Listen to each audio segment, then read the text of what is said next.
Selamat datang kembali di Jauh Dekat Film dan terima kasih masih menyempatkan diri menonton konten-konten Ogut.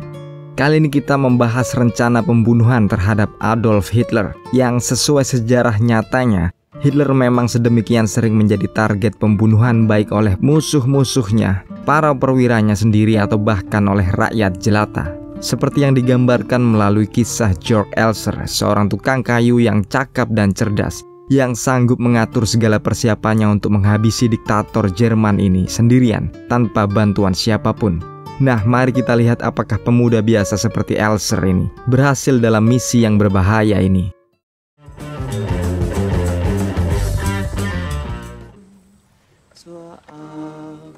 Pada tahun 1932, protagonis utama kita, Georg Elser, membuka film ini dengan nyanyian ketika ia berlibur di Danau Konstanze, sebuah danau wisata yang berbatasan dengan Jerman, Austria, dan Swiss. Elser tak pernah menyangka jika nasibnya akan berubah 180 derajat dalam beberapa tahun ke depan.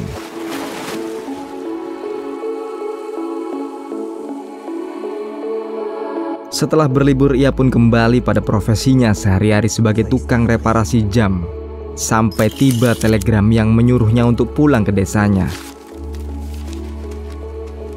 Maka berangkatlah Elser ke Königsbrunn, Württemberg, Jerman Selatan. Sampai di rumahnya, ia pun bertemu dengan ibunya. Ia mendapat kabar jika ayahnya membuat ulah lagi dengan menjual 2 petak tanah terbaik milik keluarganya.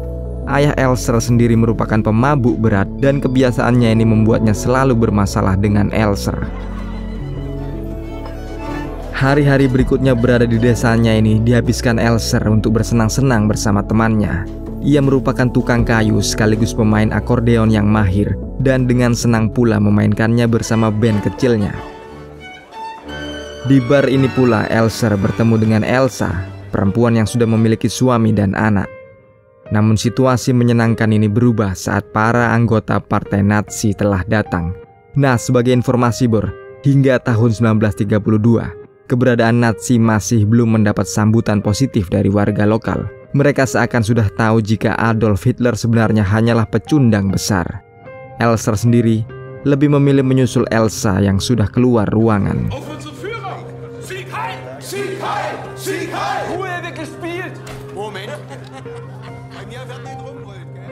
Keesokan harinya, Elser bertemu dengan kawan-kawannya anggota Front Merah, sebuah organisasi simpatisan komunis. Mereka menorehkan grafiti berbau propaganda komunisme di kota kecil ini.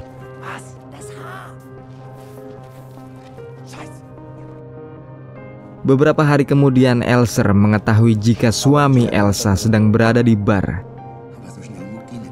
Berusaha memanfaatkan kesempatan ini, ia pun dengan nekat mengunjungi rumah Elsa. Tapi begitu bertemu dengan perempuan pujaannya,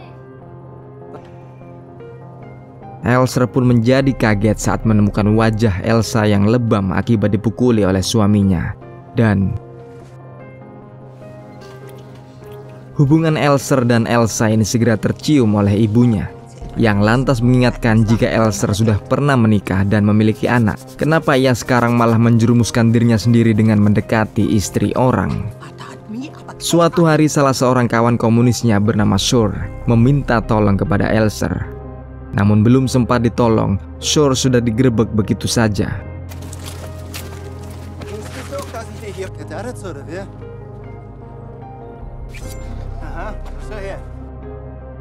Film pun maju di tahun 1934 saat perayaan panen raya digelar di desa Elser. Pengaruh Nazi sudah sedemikian besar di sini, termasuk dengan banyaknya bocah-bocah yang sudah bergabung dengan Hitlerjugend atau barisan Hitler muda. Sesaat kemudian lewatlah segerombolan Yahudi bercampur dengan kriminal serta musuh-musuh Nazi. Ada Schur di sini yang kini juga sudah menjadi budak rezim Nazi. Elser sendiri lantas datang ke pemutaran film propaganda Nazi di alun-alun desa.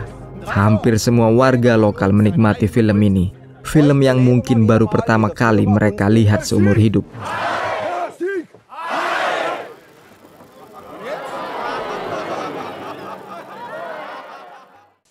Hubungan Elser dengan Elsa sendiri semakin dekat. Kini mereka bahkan piknik bersama dengan anak-anak Elsa. Apalagi sekarang Elsa mengaku jika dirinya sudah hamil dan ini adalah anak dari Elser. Mendengar ini, Elser memutuskan untuk tinggal di rumah Elsa. Ia menyamar sebagai penyewa lantai bawah agar suami Elsa tak curiga. Dan dengan ini perselingkuhan keduanya semakin menjadi-jadi. Di suatu hari yang cerah, Shore tiba-tiba muncul mengagetkan Elser dan Elsa. Mereka berdua pun memutuskan untuk menolong pemuda komunis yang malang ini dan memberinya makan. Shore pun lantas menjelaskan jika ia berhasil mendapat remisi dari kamp konsentrasi, di mana semua pihak yang memusuhi Nazi dikumpulkan bersama orang-orang Yahudi. Kini ia menjadi pekerja paksa di pabrik besi untuk kepentingan Nazi. Shore pun malah menawari Elser untuk bekerja bersamanya. Pabrik besi ini memang membutuhkan banyak tenaga. Elser yang pengangguran ini menyetujui tawaran Shore. Ia mulai bekerja di pabrik besi ini. Beberapa hari kemudian, Elser sekali lagi menonton pemutaran film propaganda. Kali ini ia berada di tengah-tengah Hitlerjugend dan tentara Wehrmacht. Elser mulai mengerti kini jika euforia rezim Nazi sudah berada di puncaknya. Hitler seakan semakin kokoh memimpin Jerman.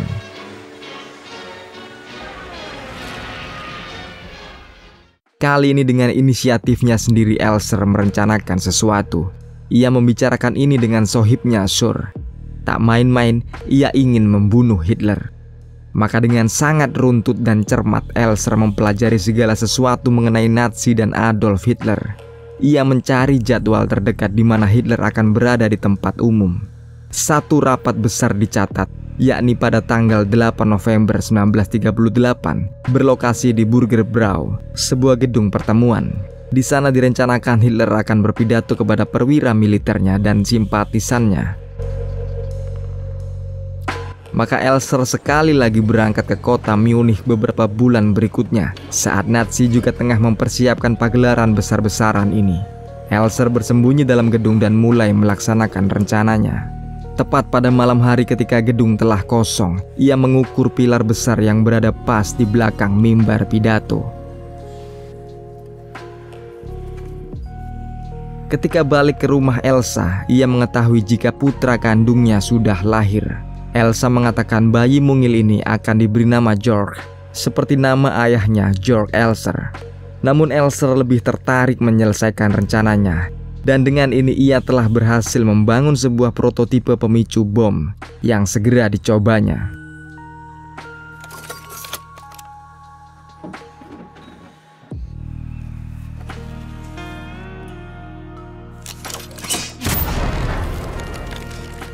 Beberapa hari kemudian kabar duka datang dari Elsa. Putra Elser yang masih bayi meninggal dunia. Ini membuat keduanya bersedih. Elser sendiri dalam sedihnya masih terus memfokuskan dirinya untuk membuat bom. Ia bahkan berniat meninggalkan Elsa untuk pindah ke Munich. Kepergian Elser ini membuat Elsa marah. Tapi walau bagaimanapun, dirinya tak bisa mengungkapkan rencana gilanya ini pada perempuan yang disayangi. Ketika tiba sekali lagi di Munich, Elser langsung mengeksekusi rencananya. Malam hari saat ia menyematkan dinamit demi dinamit ke dalam sebuah lubang buatannya, tepat di dalam pilar besar belakang mimbar. Ia melihat semua mesin sudah berjalan sempurna. Detonator pun sudah fungsional. Tak terasa jika kedua lutut dan tangannya terluka akibat merangkai bom ini selama berjam-jam lamanya.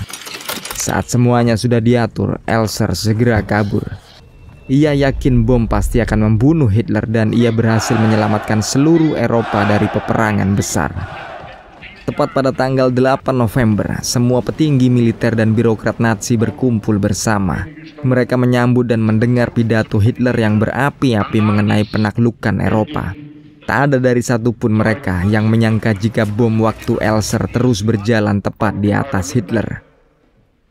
Tapi satu keajaiban terjadi. Salah seorang perwira maju dan memberitahukan jika Hitler harus segera pergi naik pesawat sebelum cuaca buruk datang. Peringatan ini memaksa pidato Hitler menjadi dipersingkat. Sementara itu Elser sendiri sudah sampai di dekat Danau Konstanze di perbatasan Swiss. Ia sudah jauh dan mengamankan dirinya. Tapi naas tak bisa ditolak. Ia masuk ke area pagar perbatasan. namun dipergoki oleh tentara penjaga.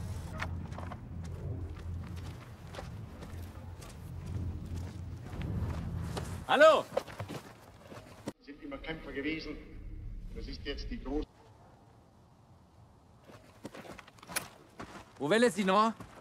Nimmt der Mann an Opfern auf sich, indem er den Ketika diperiksa, Elser membawa sebuah skematik aneh yang tak dimengerti oleh para penangkapnya. Namun satu hal yang membuat Elser semakin dicurigai, yakni sebuah pin front merah, satu organisasi komunis yang dilarang keras oleh Nazi pada saat itu. Elser pun langsung dijebloskan ke dalam sel di mana ia terus menghitung waktu detonasi bomnya hingga akhirnya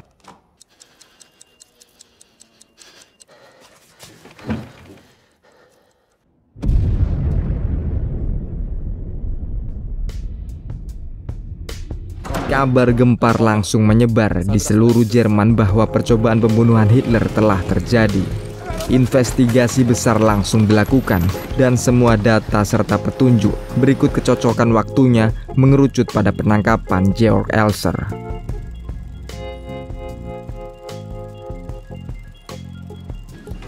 Elser langsung diinterogasi oleh kepala polisi kriminal dengan kepala polisi rahasia atau Gestapo. Denken Sie, der Führer ist tot? Mahlzeit. Der Führer lebt. Sie meinen, Sie haben Ihr Ziel erreicht? Die Hosen runter! Tak mau bekerja sama, Elser pun mulai menjadi objek penyiksaan.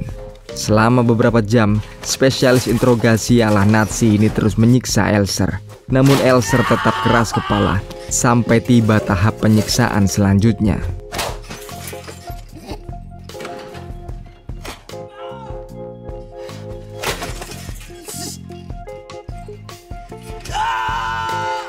Sedangkan di desa Elser, kericuhan pun terjadi di pagi hari ini.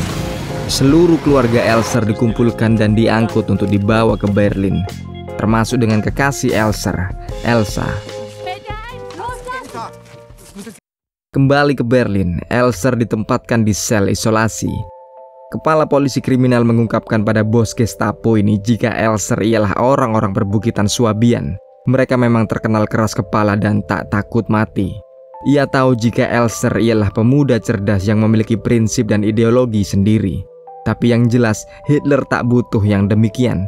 Yang Hitler minta ialah pengakuan tertulis dari Elser sendiri, yang nantinya bisa diolah menjadi alat propaganda oleh Dr. Goebbels, menteri propaganda rezim Hitler. Arthur sebenarnya tak begitu suka dengan metode penyiksaan Gestapo untuk mengorek informasi Elser. Tapi memang Elser ialah pemuda yang tangguh. Sampai saat ini ia masih memilih diam. Tapi interrogator punya trik lain.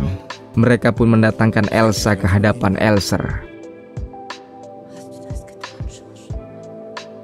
Dengan ancaman Elsa akan ikut disiksa, keras hati Elser mulai melunak. Ia dengan sadar mengakui segala perbuatannya dan dengan luas pula menjawab semua pertanyaan Arthur. Ia mengaku jika sebenarnya ia bukanlah komunis. Ia hanya simpatisan. Lagi pula ia menganut Kristen sebagai keyakinannya. Sampai malam hari interogasi ini terus berjalan. Arthur tak percaya jika seorang yang bukan komunis bisa memiliki dendam kesumat yang membuatnya ingin membunuh Hitler dengan sebuah bom waktu. Pengakuan Elser ini segera menjadi headline utama di berbagai surat kabar di Jerman dan negara sekitarnya berkat aksi dari Dr. Goebbels. Tapi para petinggi militer masih tak percaya jika Elser beraksi sendirian dan bukan sebagai seorang komunis. Bagaimana seorang pemain akordeon dan tukang kayu biasa sanggup meracik bom yang sedemikian dahsyatnya?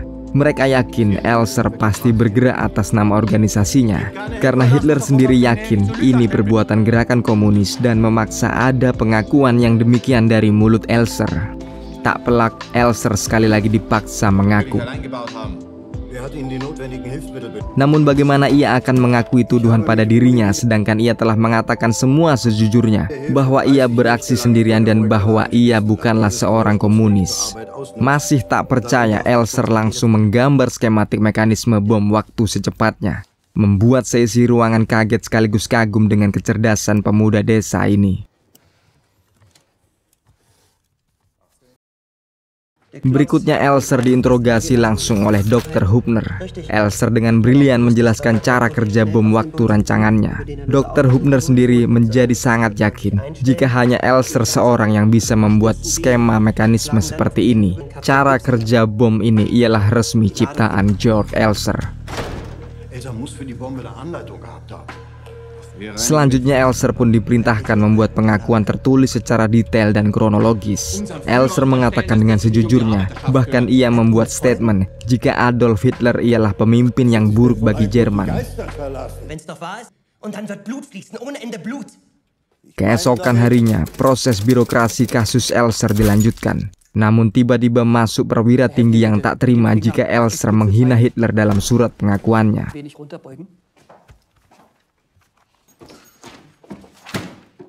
Sie haben zu Protokoll gegeben, der Führer war schlecht für uns. Unser Führer hat Deutschland groß gemacht, der so, der vor sich gefehlt hat. Tapi sekali lagi pengakuan Elser ini belum memuaskan Hitler. Hitler masih menganggap jika ada organisasi atau kelompok di belakang aksi Elser. Ini membuat Elser terus dipaksa mengaku hal-hal yang memang tak ia lakukan dan tentu saja dengan penyiksaan yang eksperimental. Elser diberi suatu obat yang membuat ia linglung dan berhalusinasi. Otak Elser menjadi kacau balau. Namun meski demikian, Elser tak bisa mengaku apa yang tak ia perbuat.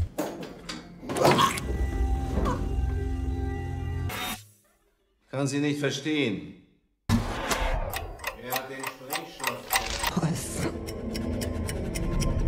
Semua kondisi yang ia alami ini akhirnya membuat Elser terpaksa mengubah pengakuan tertulisnya. Ia sudah remuk luar dalam, tak ada yang bisa ia perbuat lagi.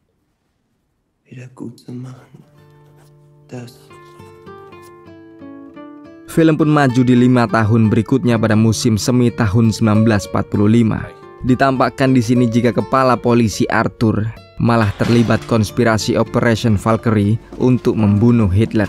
Satu konspirasi pembunuhan Hitler yang paling terkenal dalam sejarah Perang Dunia Kedua. Untuk ini Arthur dijatuhi hukuman mati oleh Müller dan seluruh harta kekayaannya disita untuk negara.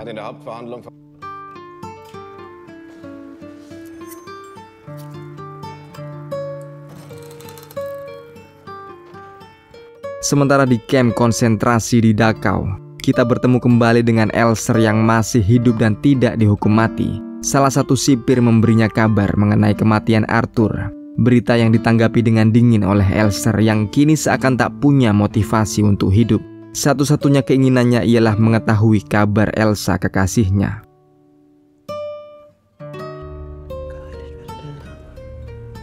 Beberapa hari kemudian sipir ini memberi update perang pada Elser bahwa pasukan Inggris telah menggempur kota Dresden. Semuanya hancur tak bersisa.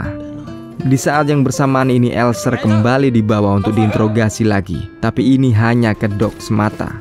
Interrogator telah mendapat perintah dari Müller untuk segera mengeksekusi Georg Elser. Tragedi yang sungguh ironis karena beberapa hari kemudian di tanggal 29 April 1945 dijelaskan dalam film jika kamp konsentrasi Dachau ini akhirnya dibubarkan dan dimerdekakan oleh pasukan sekutu.